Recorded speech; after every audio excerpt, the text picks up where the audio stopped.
valuable golden tickets. I hope we can all keep it up. 3. Chapter 553, New Victim. Chapter 553, New Victim. When Bai Zemin and Shangyuan Bingzu appeared in the vicinity of the base, they immediately noticed several dozen auras closing in on them. All of these auras belonged to soul evolvers, and all of them were relatively powerful. However, the ones that stood out the most were only a handful. It's probably Yijin's handiwork, Shangyuan Bingzu pointed out as she looked ahead, the walls of the base finally coming into her line of sight. Before returning to the bridge, I explained approximately the situation to her. She probably mobilized some troops just in case. I see. Bai Zemin nodded with appreciation flashing in his gaze. Although he would never allow a powerful enemy to slip from his attack net, nothing was 100% certain. If a zombie or mutant beast managed to evade his detection range and break out of his attacks to reach the human base in Baekwon camp, then a disaster so great that over 70% of the base could fall if the defenses did not react in time would likely occur. Swoosh! Suddenly, a gentle breeze of warm air like that blowing in springtime hit Bai Zemin straight on, and he soon saw a beautiful woman running at full speed in his direction. She was Wu Yijin. Arriving in front of Bai Zemin and Shangyuan Bingzu, Wu Yijin hurriedly stared at the two of them for several seconds, and it was only after confirming that the two of them looked fine that she let out a deep sigh of relief. "You two? How can you two be so selfish?" were the first words that came out of her mouth. The eyes of Wu Yijin became tearful as she looked at Shangyuan Bingzu and said in a soft but clearly angry voice, "Bingzu, you are too selfish. You left me here in charge of everything while you went off to fight at the front. Did you even consider how I would feel?"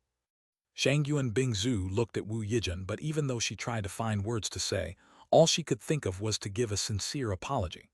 After all, regardless of how irrational her words were, Wu Yijin was speaking from the heart and was therefore right. Just imagining her loved ones going off to fight a deadly war from which they might well never return, while she could only stay at home waiting for the final verdict, made Shangyuan Bingzu shudder inside. Therefore, she simply lowered her head and smiled bitterly in her heart. Seeing that Shangyuan Bingzu did not say anything, Wu Yijin bit her lower lip slightly and looked at Bai Zemin. Her eyes were still filled with tears, and it was clear that she was barely holding them from sliding down her beautiful baby face. "You're selfish too," she said in a voice as light as a whisper being carried on the wind. She looked into his eyes with a gaze as soft as the spring breeze on a warm day as she said gently, "I told you, I love you, and I know this might sound childish, but could you please be a little more considerate about my feelings for you?" Wu Yijin smiled bitterly and said in a self-deprecating voice while looking aside, "I know well that you don't feel anything for me, and I know well that this might sound annoying to you, but I hope you can understand me. Knowing that you were fighting on the front lines for days without sleep, knowing that you could fall at any moment. It's not a particularly pleasant feeling to feel as if my heart is being squeezed by a rock every second harder than the last." Invisible to the eyes of everyone, Lilith looked at Wu Yijin. Her eyes were soft as was the smile that beautifully adorned the corner of her mouth. After several seconds, she looked at Bai Zemin and waited. She waited as she also wanted to see how he would handle this. Had that cold head and cold-hearted Bai Zemin matured a little more during the time she was not present? Had he managed to control his emotions more and overcarry the stone heart skill? Or had his strength been the only thing that had matured in him? Soon, the answers to all these questions would come to light, and Lilith was eager to know them. Bai Zemin closed his eyes for a few seconds after hearing the words of Wu Yijin that, more like complaints, sounded more like pleading from someone who was only asking for comprehension. "If it were in the past, it would probably be impossible for me to understand how you feel. In fact, right now, I probably only understand a part of how you feel." Bai Zemin began to speak. His voice was also low and soft as memories flashed in his mind. "But not long ago, I experienced how ugly it feels to have a loved one disappear just like that, just without further ado. So I think I can now say that this feeling is truly one I would prefer not to experience again." While Lilith smiled bitterly as she realized that Bai Zemin was talking about what she had done, and that it seemed she would have to work a little harder in the time to come, Shangyuan Bingzu looked at him with complicated eyes, as she was now aware that the loved one he was talking about was the woman she had recently met. Bai Zemin opened his eyes and looked at Wu Yijin in a serious manner, while his earnest voice expressed his most honest thoughts. "To be honest with you, I can't guarantee that in the future such things won't happen, even less so when it comes to finding my family. But I can at least promise to tell you beforehand when I'm heading out to do something relatively dangerous." Regardless of whether Wu Yijin consented or not, this was the most that Bai Zemin could do after putting himself a bit in her shoes, due to the fact that he had experienced something somewhat similar when Lilith simply departed without saying much more. However, even though his words were a bit hollow, to Wu Yijin they were a pleasant surprise as her eyes lit up. After all, she had not expected him to make such a commitment, as regardless of his strength, neither Wu Yijin nor anyone else had the qualifications to ask him for explanations of any kind, considering that Bai Zemin was a free soul, with no strong restrictions binding him to anyone in particular. "That's more than enough." Wu Yijin smiled brightly before her eyes curved slightly like a crescent and said, "At least for now I'll accept it." After a brief moment in which Bai Zemin felt amazed at how beautiful was the innocent-like beauty of the woman in front of him, whose tear-filled eyes gave them the appearance of precious sparkling diamonds, he smiled slightly and shook his head after understanding the meaning of her last words. Bai Zemin did not tell her that she should put aside her feelings for him, nor did he tell her that it was unlikely that she would ever get into his heart. These were all things that he had already expressed to Wu Yijin in the past, and that repeating them would only end up hurting her. He believed that as smart as Wu Yijin was, she was probably aware of these facts. For now, Bai Zemin simply decided to let fate take its course. Yesterday cannot be changed and tomorrow is unknown. The only thing we have under our control, and only to some extent, is today." Bai Zemin muttered with his eyes closed. What's that? Why are you suddenly getting poetic?" Shangyuan Bingzu looked at him in confusion. However, in her eyes there was also a tinge of satisfaction. She was really happy with the way Bai Zemin had handled things this time. "No, it's nothing." Bai Zemin shook his head and said with a faint smile, "I was just repeating words my mother often said when I was a child that suddenly seemed to fit into this situation." "This situation? Wu Yijun and Shangyuan Bingzu said at the same time. The two looked at each other in confusion, but Bai Zemin did not respond and instead started to walk towards the base while saying, "Let's go, let's move. We have a lot of work to get done." The two childhood friends looked at each other again before shrugging their shoulders and following him from the sides a few steps behind. Standing behind them all, Lilith watched the backs of the three slowly walking away, and a smile of pride naturally took shape on her otherworldly face. She was proud of Bai Zemin's growth. He had not only grown physically and spiritually but also sentimentally, which was undoubtedly a good sign. The more emotions Bai Zemin showed, the more relieved Lilith felt, because only then she could be sure that he would not end up walking a path of no return in which only sadness and suffering awaited not only him, but also all those who considered him precious. Emotions were undoubtedly dangerous. Let's take love as an example. If the love we feel were reciprocated, then we would surely become the happiest people in the world. On the other hand, if the love we felt was not reciprocated, we would probably be depressed for a long time, just like feeling drowned in a pit of darkness. But what would happen if your love was reciprocated and, for reasons beyond you, his or her life was lost? What would you become at that moment? A lonely spirit, or perhaps a vengeful spirit? Regardless of the possible future consequences, Lilith honestly hoped that Bai Zemin would advance to become a sentient being, and surrounded by beings who cherished him from the bottom of their hearts, and not a war machine that could only kill every time he took a step forward amidst eternal loneliness. "By the way, what's the matter with that little dolphin you're carrying there?" The corner of her mouth twitched a couple of times when she heard the voice of Wu Yijun from a distance. However, Lilith suddenly seemed to think of something as she hurriedly followed the trio who had walked away while she was lost in her inner thoughts. Her name is Zio. She'll be staying with us for a few days, I guess," Bai Zemin said, somewhat unsure of how to respond to her question. "Oh, she looks so cute. How about letting me hug her a little?" Wu Yijun also didn't seem to be immune to little Zio's charms after all, since, after her anxious heart calmed down thanks to Bai Zemin's words, she couldn't take her eyes off the little pink-colored animal. About that, Bai Zemin broke into sweat bullets and subconsciously looked at Shangyuan Bingzu as if he was asking her for help. Shangyuan Bingzu naturally caught Bai Zemin's eyes, and of course, she also understood the reason why he felt caught between a rock and a hard place. If he said no, no matter what kind of reasons he gave, Wu Yijun would probably feel a little hurt even if she said nothing. The heart of a maiden in love was too fragile when it came to her lover, and even more so considering that Bai Zemin was the first and only man she had ever loved in her entire life until today. On the other hand, could Bai Zemin say yes? Considering that so far Zio had spewed ice water in the faces of the two other existences besides Bai Zemin that had touched her, it was highly likely that Wu Yijun would become the third victim of this deadly little animal. "Yijun, forget it," Shangyuan Bingzu tried to intervene. "This little dolphin really doesn't seem to love anyone but Bai Zemin. She even splashed cold water on my face when I tried to hug her." While it was embarrassing to admit and bring to light what had happened, Shangyuan Bingzu could not let Wu Yijun stay in the dark and suffer calamities later. Therefore, she did not hesitate to tell the truth of what had happened. "Heh," Wu Yijun laughed merrily, and while looking at her good sister with amused eyes said, "To think that even you would suffer at the hands of a cute animal even though you like them so much." "Shut up, girl," Shangyuan Bingzu snorted with a slight blush on her face. "But it's okay, Tilda, even if Bingzu was rejected by Zio, it doesn't mean that I will also suffer the same fate, Tilda." Wu Yijun stretched out her hands towards Bai Zemin and said with a smile as pure as a newborn's, "I think this little one and I will be able to get along well. Just let me try. At most, and she'll throw some cold water on me, right? I can take so much." About that, Bai Zemin and Shangyuan Bingzu exchanged glances and both noticed the helplessness in each other's eyes. While what Wu Yijun said was true, the problem here was that not only Shangyuan Bingzu had suffered at the hands of Zio, even Lilith had gone through a hard time.